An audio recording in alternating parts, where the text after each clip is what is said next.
Hello everybody, so my name is Alain Luciani. I'm a radiologist at Henri Mondor Hospital, which is a hospital just outside of Paris.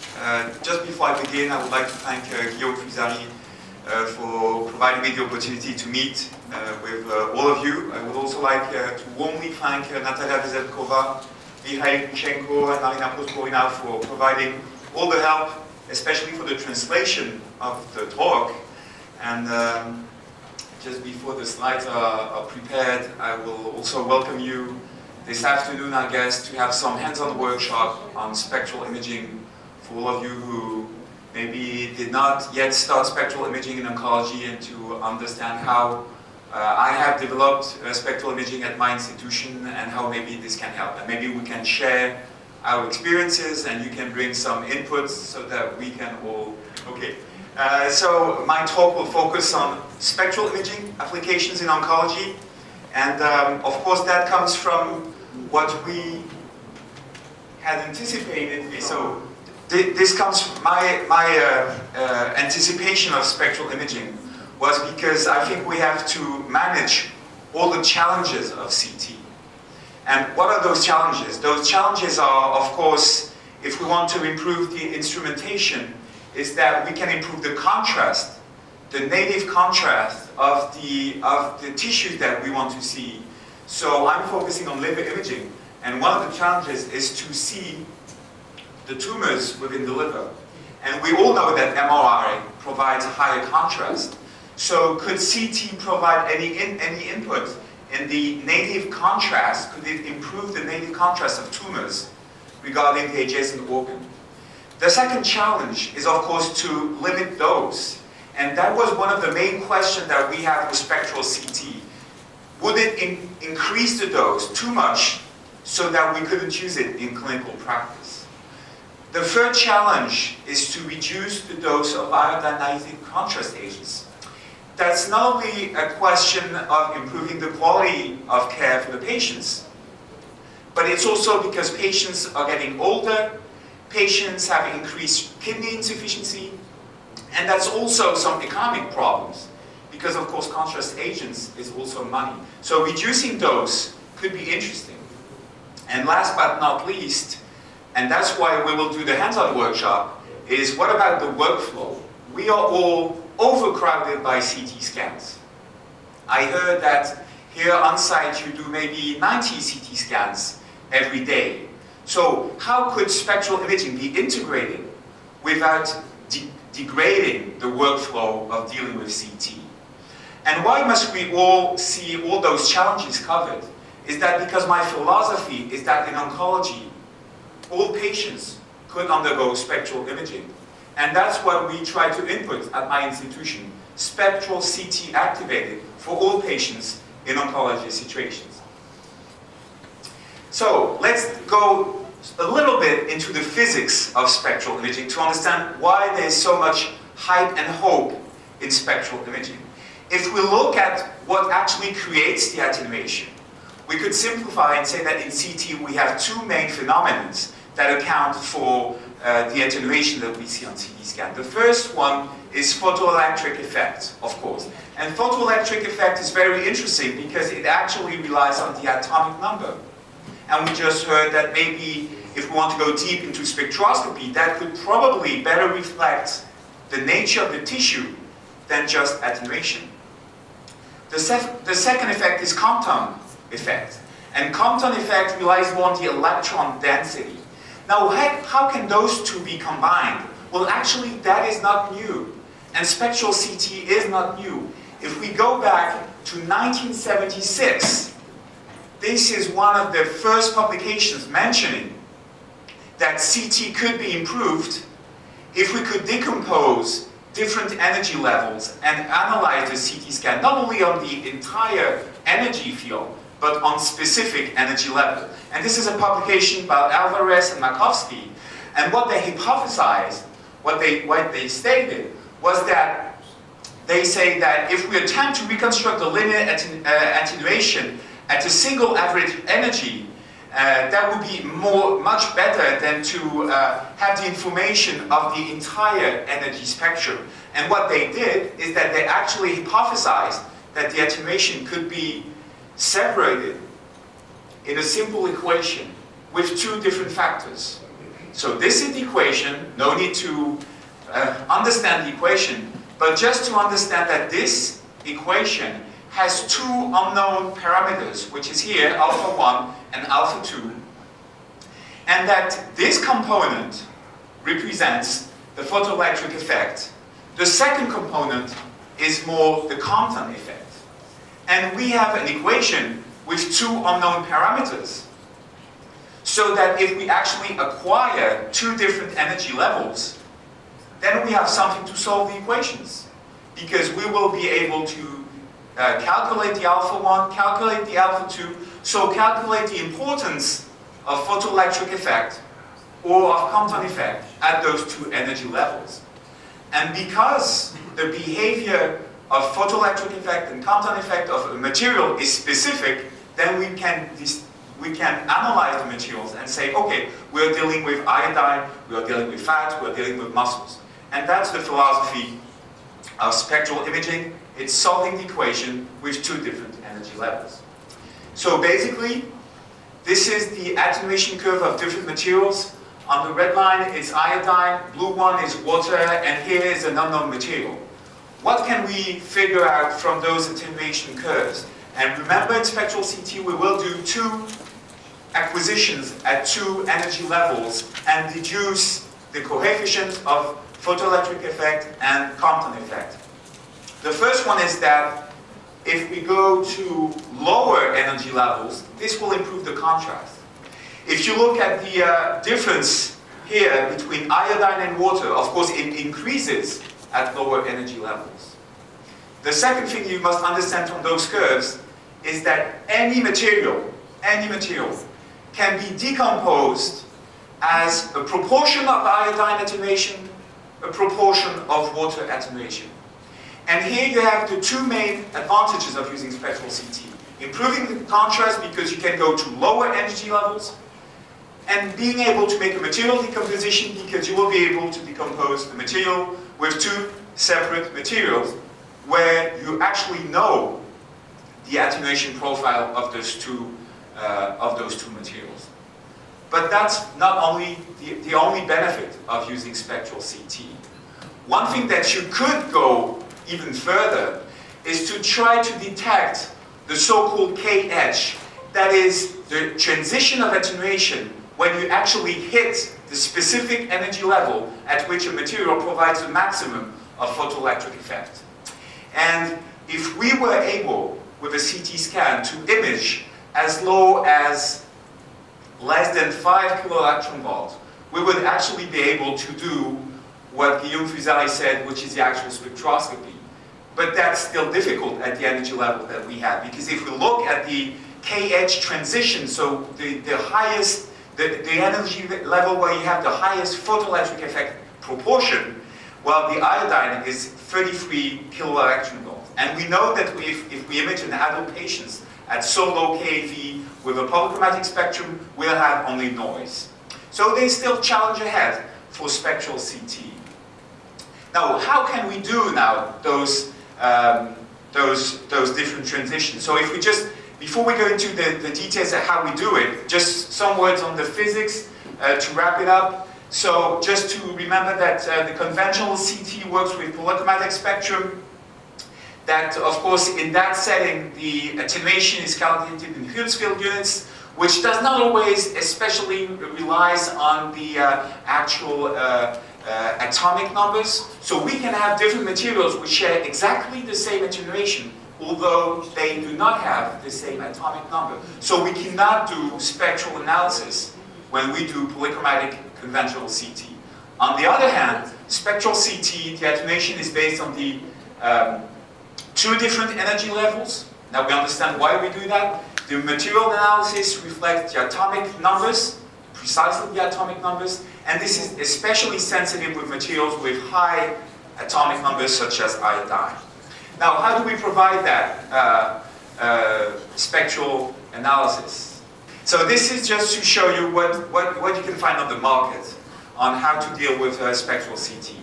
The first technology is to have only changes in the detector.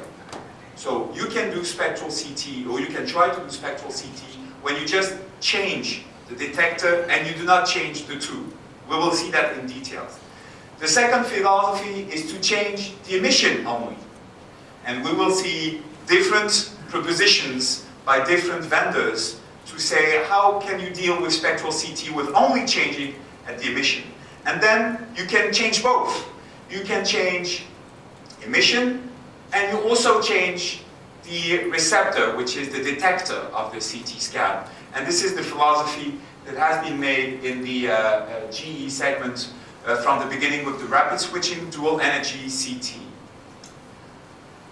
If we look at the first option, which is to change nothing with the tube and to change only the detectors. Now this is the philosophy of the layered detector dual energy CT. So it's a single source, single detector that works with detector with two scintillator layers, so that physically the superior layer will only detect the lower energy levels, while the underlying detector will be able to detect the higher energy photons which reach the layer that is behind.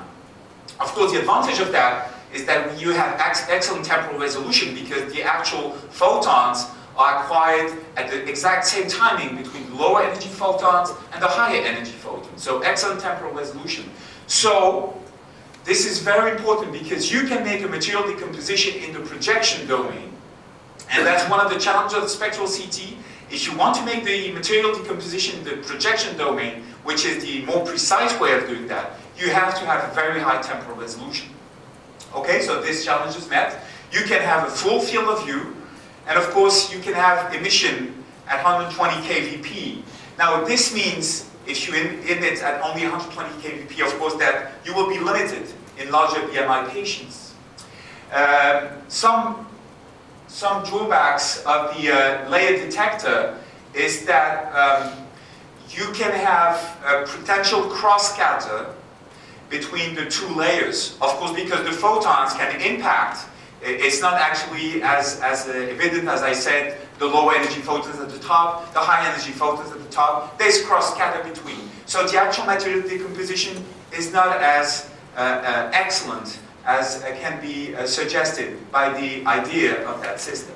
Okay, let's see what we can do now with single source sequential acquisition. What is that? This is only changing, not the detector, but only changing the way the fields are emitted. So of course it's simple. You do two sequential acquisitions, one at what energy, and the second one going at the same way at the second energy. That sounds very much straightforward, easy to implement. Actually, any CT can do that. Now, what is the drawback? Well, the drawback is that you have very poor temporal resolution. And if you want to make functional imaging, that means that the organ shouldn't move between the two sequential acquisitions, else you're just looking at one organ at an energy level and then something else at a different energy level. The second thing is, if you have low temporal resolution, well, you cannot make a material decomposition in the projection domain, only reconstructing domain.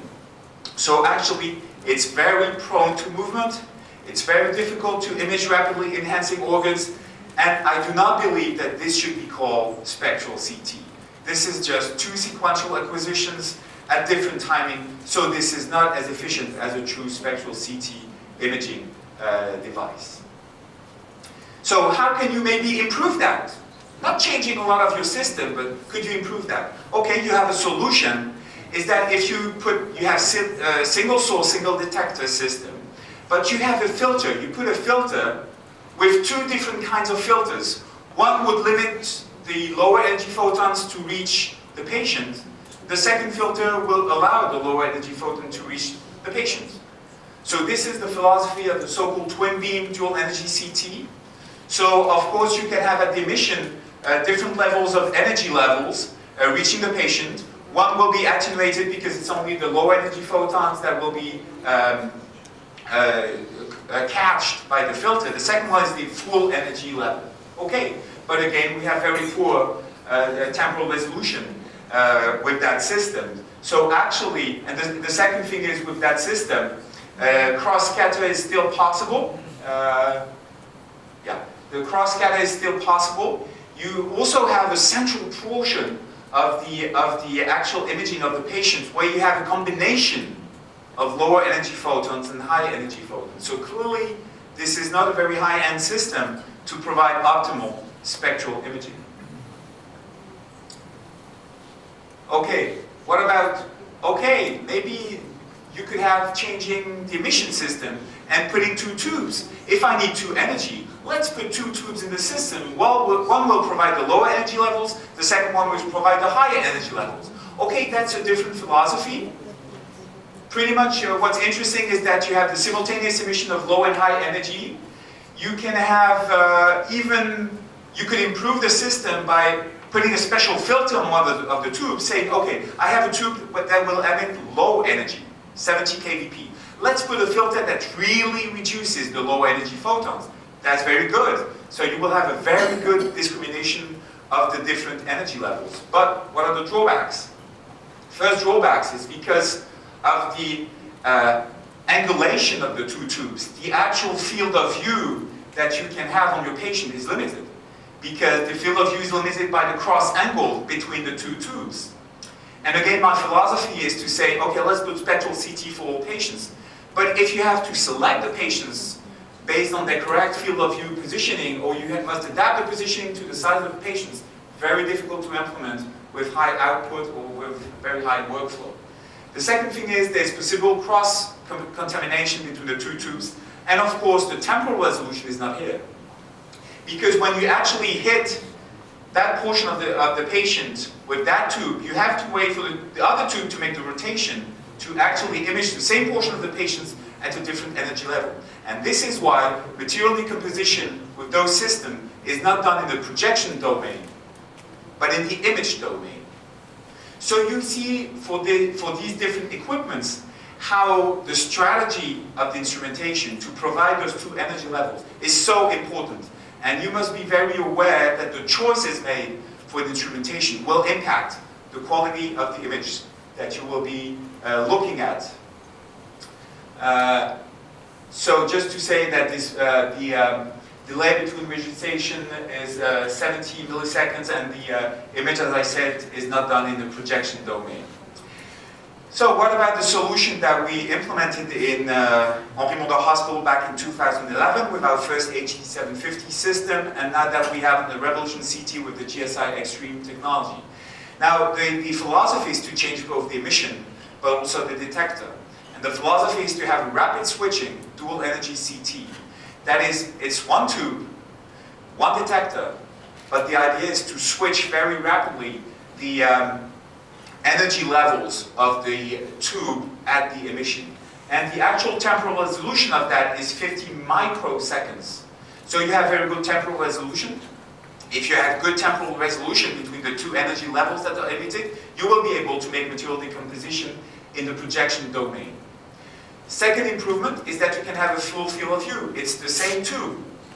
So that means that all your patients that are in a polychromatic CT can enter the spectral CT with no question.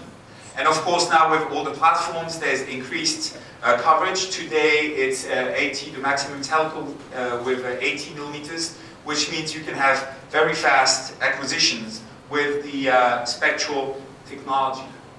And of course with that setting, there's of course, what are the drawbacks of that system? First, of course, you must manage a difference in the photon flux between the two energy levels. What I mean is that, remember that one of the objectives of CT is to have the same flux of photons reaching the patients. And of course, the flux of photons is not the same when you emit at 80 kVp and when you emit at 140 kVp. Which means you will have to emit more at 80 kVp so that you have the same number of photons at that energy level that you have at 140 kVp. And if what I say is correct, you do not have exactly a rectangular shape, say 80 kVp and then 140 kVp. It's more like a trapezoidal emission profile, which means that there's still some perfections to be made on that system. But actually, the system provides a very robust dual energy imaging performance. So what are the images that are provided by the systems? If you look at the images again, do remember the basic physics of spectral imaging. I said the idea was to improve contrast with lower energy levels. This is what you're going to have, because the system will provide multiple energy levels reconstructed in the projection domain or reconstructed on the images. If you do not want to do that immediately in a projection domain, you can do both. Okay, and those are 101 energy levels that are available for the diagnosis. And the second input of spectral imaging is to have material decomposition. So you will be able to make whatever decomposition that you want, and because you can decompose material, you can image that image, which is iodine over water. I will come back to that image. And of course, you can suppress the iodine and to provide virtual unenhanced images without the iodine. Now, this is the basic images that you obtain with spectral CT technology in everyday practice. Now, how does it work, and how does it work out with the images? I just have to pinpoint something which is very important for your daily practice, and this is very well shown in that paper where the authors looked at the benefits of using spectral CT.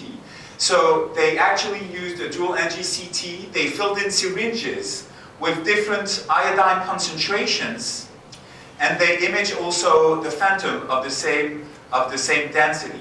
And this is 4 images provided at different energy levels. This is 62 keV, this is 67 keV, this is 72 keV, and this is the polychromatic acquisition. And what you see is that images, they do not look as they were the same. The window setting is exactly the same for the 4 acquisitions. So you can already see that the contrast under 120 kVp polychromatic acquisition is not as good as the one obtained with the mono-energetic reconstruction at the different energy levels.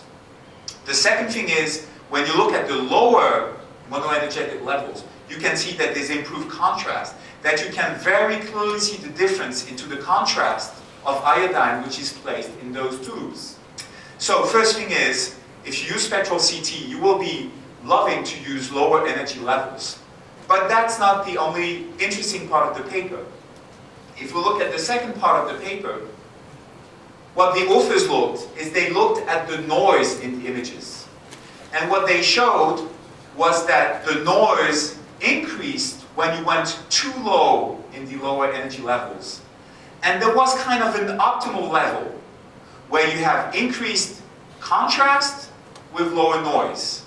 And this is one of the messages I would like you to have during this talk, is that in clinical practice, you must determine the actual monochromatic energy level that you want to use in the setting that you have decided. For instance, we're a center with a lot of liver cancers.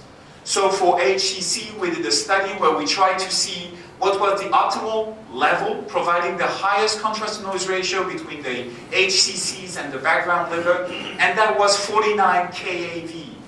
So this is why all my images reconstructed at my center are now spontaneously reconstructed in 50 keV level, because we determined the optimal monochromatic energy level. But this is true for HCC. This may be not true for different settings. So please go in your systems, try the different energy levels, and select the optimal energy level where you reduce the noise and you have the improved contrast. So, potential benefits of the spectral CT: improving contrast, reducing iodine contrast agent dose, and functional images. This is the benefits, and of course I will also mention the challenges.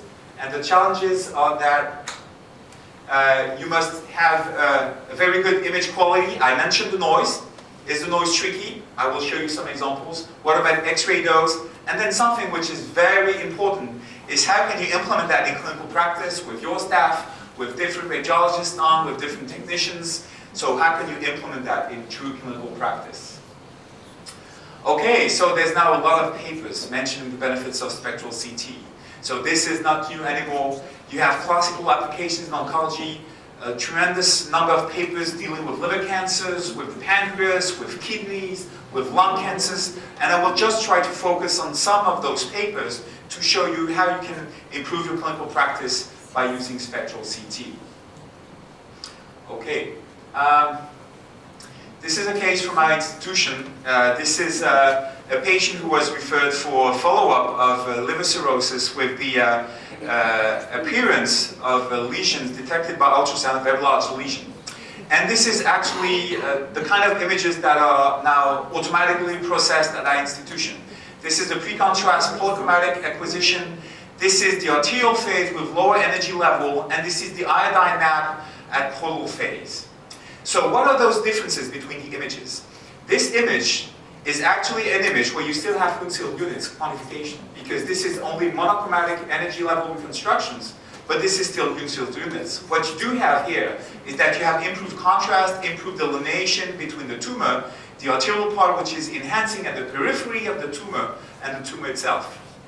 Here, that image is completely different. This is no more Hounsfield units image, this is an iodine map. That means that every voxel of that image behaves as this was reconstructed between only iodine and water. So every voxel just shows the proportion of iodine within the voxel. And what's interesting is that you can have on the pole phase, look at that border of the tumor, and we know that the borders of the tumors are very interesting for the surgeons, for the interventional radiologists, because that's where we have to focus. And we have here sharpness and contrast in the polar venous phase because we have the iodine reconstruction. Okay, so how do we work out now with that image, and how does it improve? I mentioned that there could be some competition with MR, and we know that this native contrast of MR is supposed to be higher than CT. Now this is an example which puzzled me at my institution. This is a patient followed up with HCC after transarterial chemoembolization. And this is the follow-up that we do. We systematically do MRI at our institution. We'll also do CT for those patients. Now, if you look at that tumor in segment 6, this tumor shows high signal intensity on diffusion with restricted diffusion very clearly depicted by the ADC map. So it's very clear that there's still some residual high cellular tissue within that tumor. But look at the arterial phase, even the subtraction of the arterial phase, and the delay phase. What does it show? Well, the mass doesn't seem to enhance. So how can we interpret that image? Because based on the findings that we have, I would say it's very suspicious because there's restricted diffusion. But if I use the LIRADS algorithm, this is an equivocal lesion because it's really no residual enhancement. So is it a LIRADS treated lesion, a LIRAD untreated lesion? I really don't know. It's equivocal. So let's go to CT. And here's the CT. And here's the CT that you have. This is the virtual unenhanced image of the patient provided and derived from the arterial phase acquisition. This is the monochromatic energy level acquisition at 50 keV of that same tumor. This is the iodine over water map. And here it's very clear that the residual mass that we had on MR with restricted diffusion does show arterial phase hyperenhancement. And on the pole phase, it's also very clear, and even on delay phase, there is washout. So there's no question that this is a LIRADS residual tumor which is active. And we have that because we have the high contrast provided by the lower energy levels that we have here at 50 keV. Second example, here's a 46-year-old patient who was imaged because there was suspicion of pancreas cancer. And the patient was supposed to have some neuroendocrine tumor of the pancreas.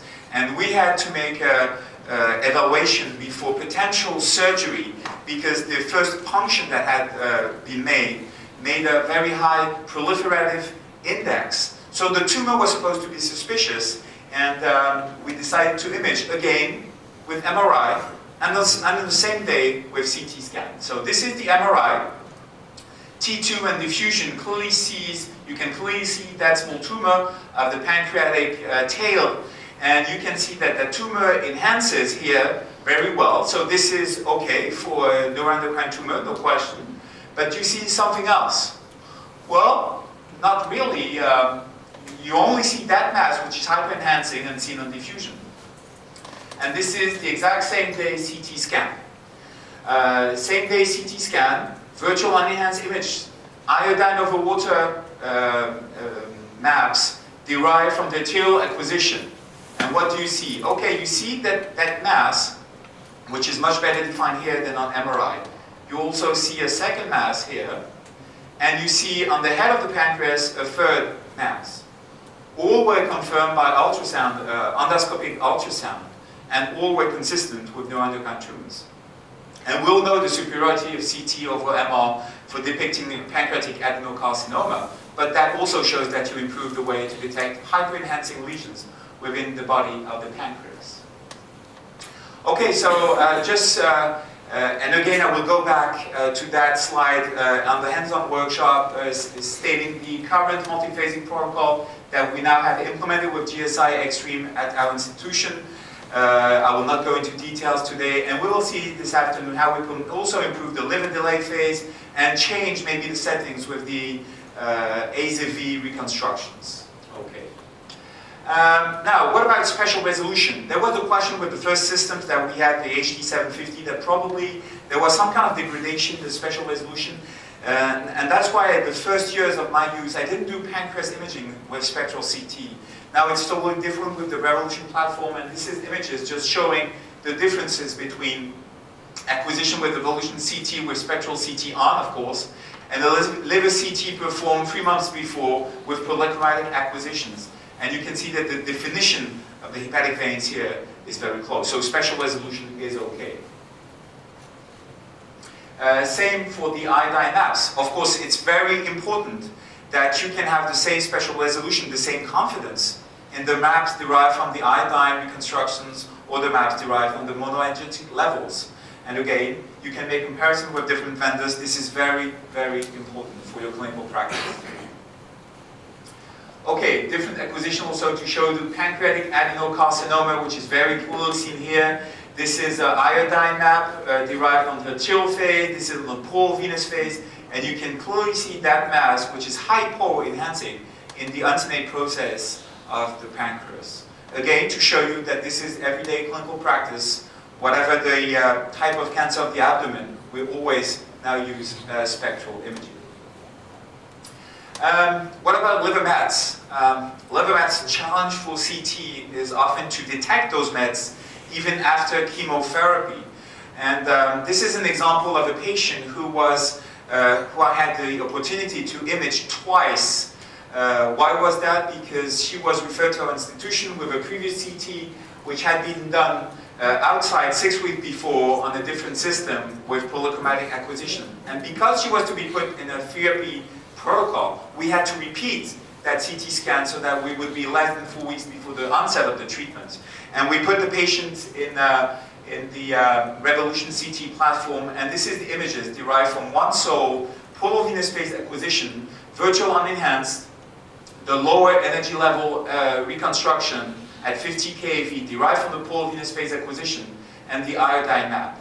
And I think you can see that that small met here in segment 4 is much more easily detectable than that at polychromatic acquisition. And that's something very important for the workflow. I mentioned that. I'm often saying that, okay, you have maybe 15, 20 minutes time of interpretation for a CT. You'd better be quick at detecting focal abnormalities. So if a system can help you in detecting those abnormalities very easily, that's a system where you should focus on. So I'm not saying, and that's our experience, that if we look back carefully, we would miss that. But put that in a workflow where 50 CTs in the same day, and you will be happy to have something where your eyes will get tired a little bit less than when you have to focus on every pixel to be sure that you can detect the tumors. Okay, what about literature data? I showed you some of my images. What about literature data? Well, literature data is piling up with advantages of using spectral CT. This is a recent publication comparing the aspect of lymphoma masses to mediastinal thymoma, which is sometimes a question in young patients where you have masses of the anterior mediastinum. What the authors did, and this is why I show you that paper, is that they used a a kind of functional parameter derived from the spectral CT acquisition. They made the acquisition on the HE750 platform, and what they did was they actually calculated an index of the changes in contrast observed at two energy levels, 40 and 140 keV. This is a percentage of the impact of using a low energy level to improve the contrast of the lesion. And also they made a normalized iodine concentration, that is, on iodine over water maps, they calculated the concentration of iodine in the tumor and related that to the concentration within the aorta. And this is what they show in the paper. Now this is examples of two patients. Here is a mediastinal tumor, and here is a mediastinal lymphoma. And what the authors showed is that when you look at the iodine map, you can see that the normalized iodine concentration within the tumor is much higher than that in the lymphoma. And what is good is that they can actually provide some cutoff numbers of those figures. And this is what they showed is that if you look at the normalized iodine concentration in tumor, it's close to twice that observed in lymphoma. Which means that if you do regular polar venous phase acquisitions in patients with lymphoma, you have something where you can have the iodine concentration. And that opens up new ways of thinking. Could you image patients with lymphoma at different times after treatment and not just focus on the Chesson regular criteria, but also implement in that the evaluation of the iodine concentration within the map? And could you compare that maybe to PET-CT?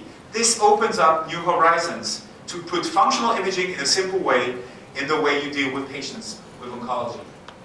Second example, again, recent papers, now even going further in the understanding or in the comprehension of the tumors. This is a paper focusing on lung adenocarcinoma. And what the authors said is, okay, we know there are mutations on EGFR receptors that actually are associated with different prognosis in lung adenocarcinoma. Could we be able to detect those mutations using CT? Okay, well, maybe that would mean we are able to see the tumors with the better enhancement. Okay, but could we have a functional parameters, something quantitative, used in clinical routine practice without doing perfusion CT that we could use? And the authors, again, they use the same parameters that I just showed, especially this normalized iodine concentration parameter, which I think is very, very interesting. And what they showed is that here's an example of two different cancers. Here is a partly granular opacity of the upper lobe, and here's a massive mass of the right lobe as well. And those tumors are totally different. If you look at the iodine maps derived from the acquisitions performed here, the same acquisitions, here you can see that the mass is enhancing, and here you see that the mass is not enhancing.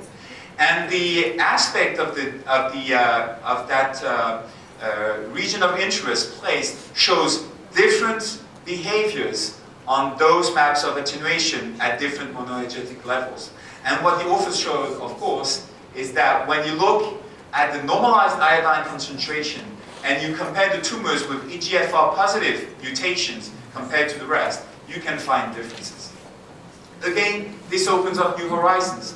Because this is everyday clinical practice, doing single acquisitions on the thorax without doing perfusion CT, everybody does that every day.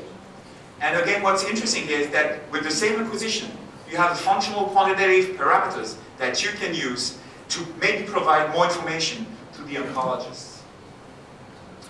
Last example for gastric cancer, saying it's not just about lung, it's not just about intestinum. This is gastric cancer, again, the same parameters that are used, and distinguishing different histological grades of gastric cancers. And this is examples of different behaviors of the tumors with different histologies. And again, I'm going to go fast on that. Again, differences between the normalized iodine concentration on the arterial phase and the polar venous phase, especially between benign lesions and cancer. Again, the advantage, you have quantitative data. It's not just your eye saying it's enhancing better. You have objective numbers of the relative iodine concentration within the tumors. And I think that changes all for spectral imaging. And I think that's one of the main challenges that we have in functional imaging. Could we be robust? Could we have stability? But could we implement it in clinical practice? I did some perfusion CT on liver tumors, as maybe some of you. And you know how it's difficult to implement in clinical practice. You have technicians to be challenged. You have to input all your fellows so that everybody is ready to make perfusion, and it takes longer, and everybody is not happy with that. Now the question with getting functional with spectral CT is that actually it's the same acquisitions that you do in everyday practice. It's just that the information that you will get is increasingly higher. This is one of the studies that we conducted. This was based on a study where we followed patients with HCC following radioembolization. And in that protocol, we had to do perfusion CT of the liver.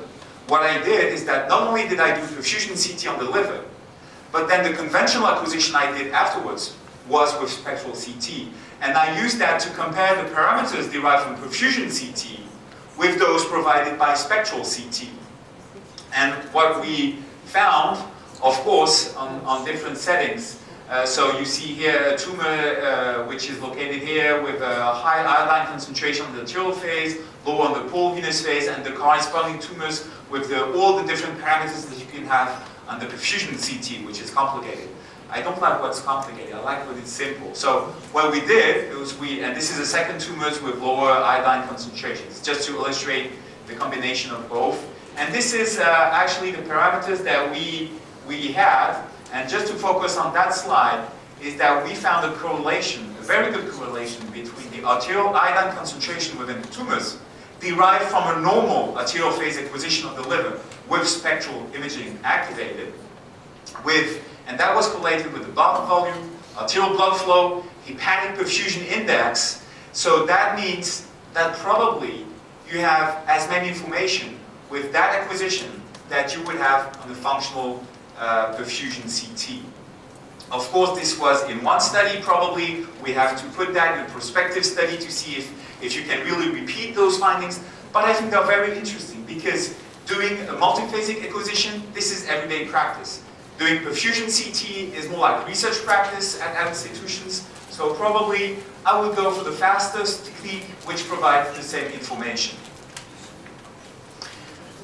Some examples also to show you that maybe you can go even further in understanding the different components of the tumor. This is a patient treated with TACE, and I think what's very interesting is that you can sometimes allow to decompose the arterial enhancing portion of the tumors with the lipidol. Look here on the iodine map, you can clearly see the distinction between the lipidol, which is only very faintly within the tumors, and the rest of the tumors, which shows arterial enhancement.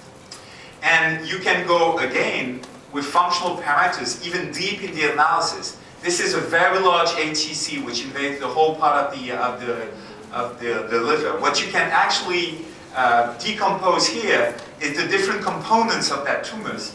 You have here the aorta, which is taken as a reference, and you have the attenuation curve across all the energy levels here at the aorta. So this is pure iodine. And you have active portion of the tumors, which is the pink area. You have the global tumors, which is segmented in yellow here. And you have the liver itself, which is the red line here underneath. And here you can have a way to monitor the aspects of how the tumors copes with treatments and distinguish the active part from the non-active part, maybe from the lipidol, and have better mapping of all the different components of the tumors.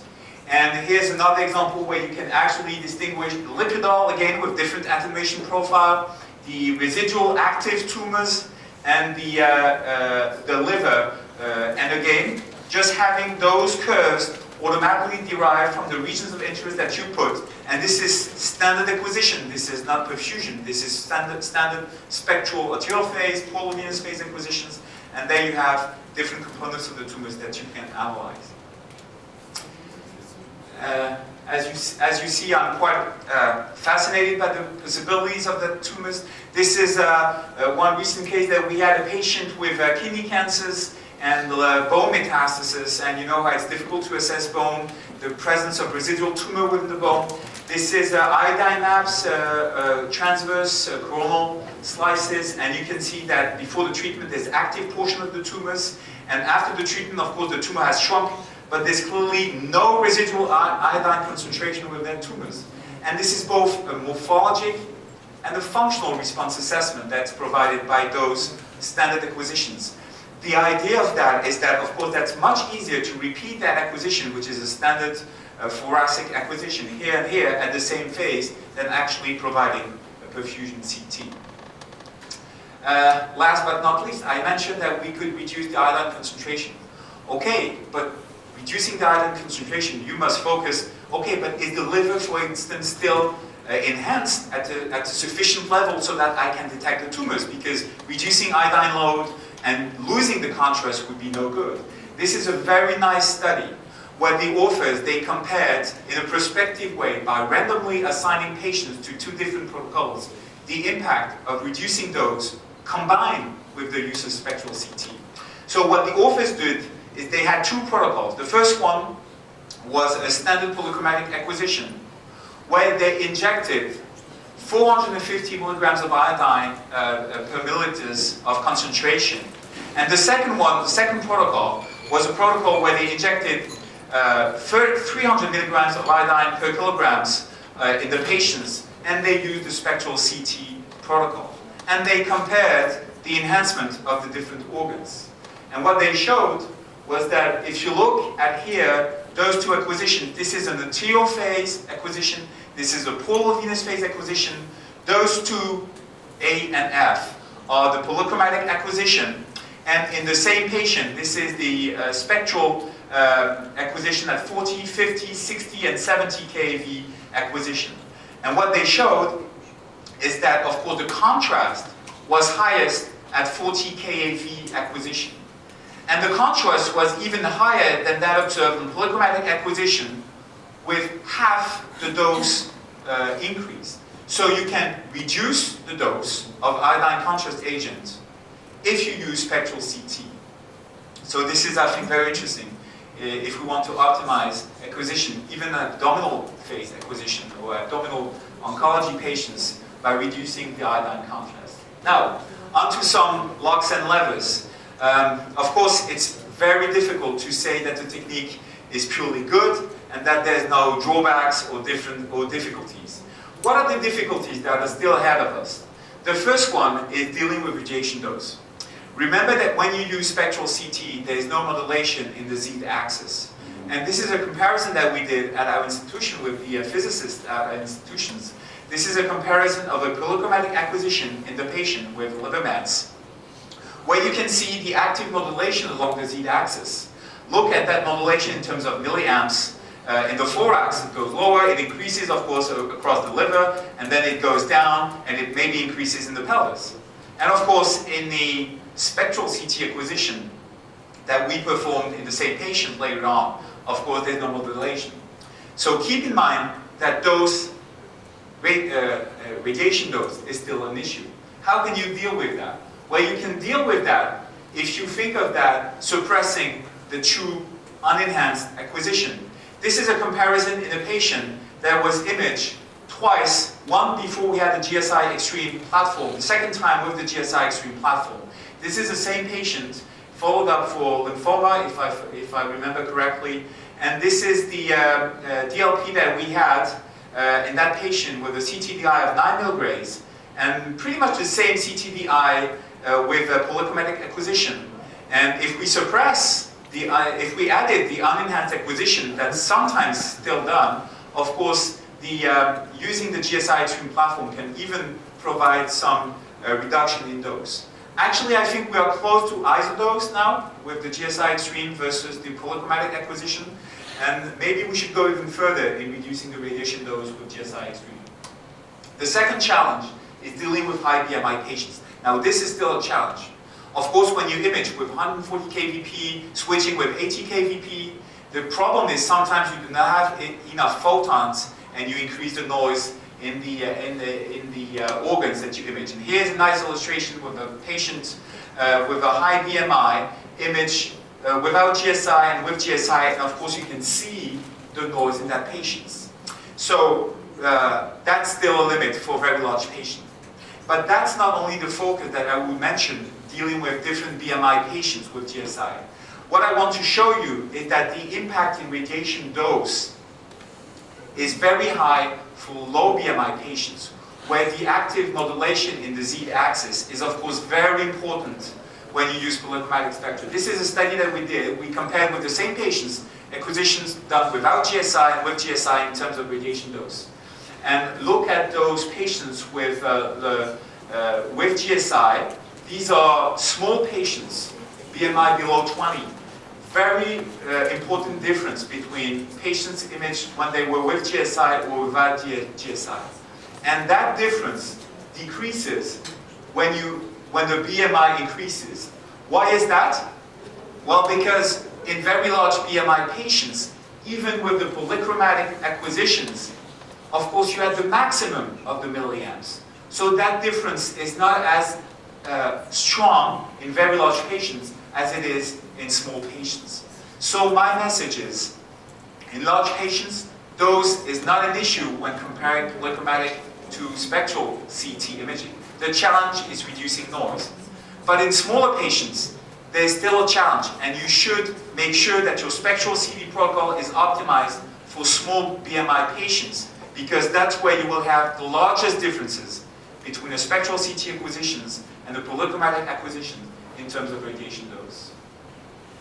And this is our study comparison where we showed that with increasing BMI patients, the differences tended to be less evident with GSI and without GSI. They were very much striking in the small patients, where you had a very much increase in dose with those small patients.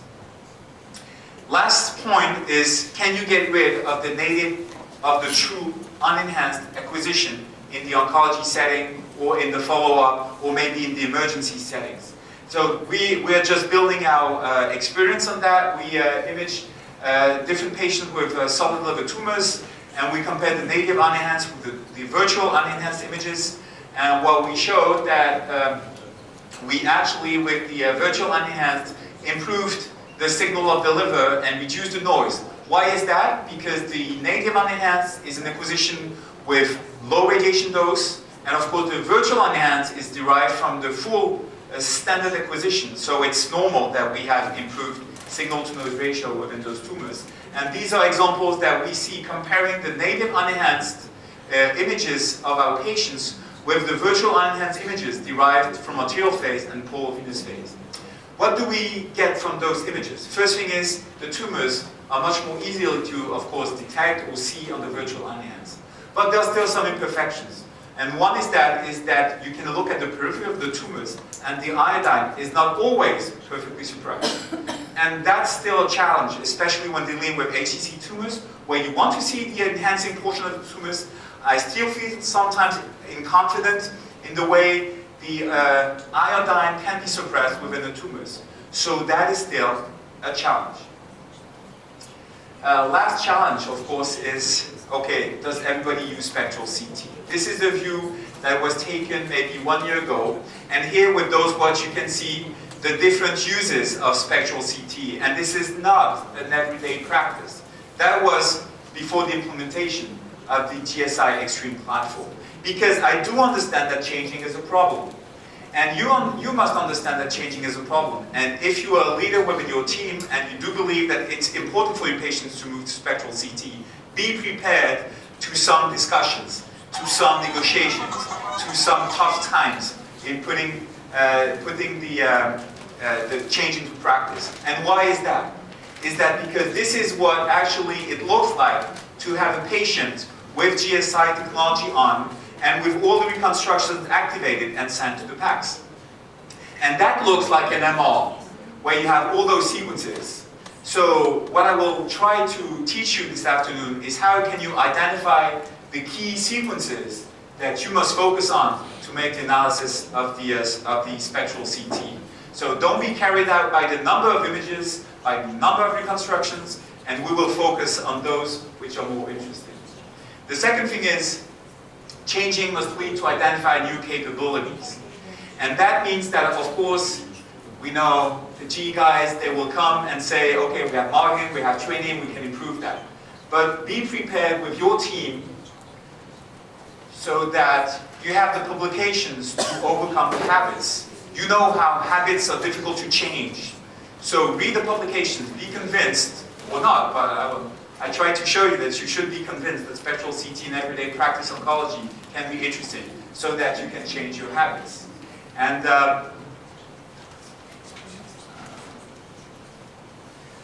last question, but it's an open question.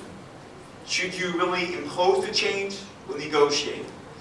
I selected the negotiate part. It's longer, but when the team finally thinks it's good, everybody thinks it's good. And probably that's something where you should know, okay, it's good to negotiate, it takes longer, but probably the result is better.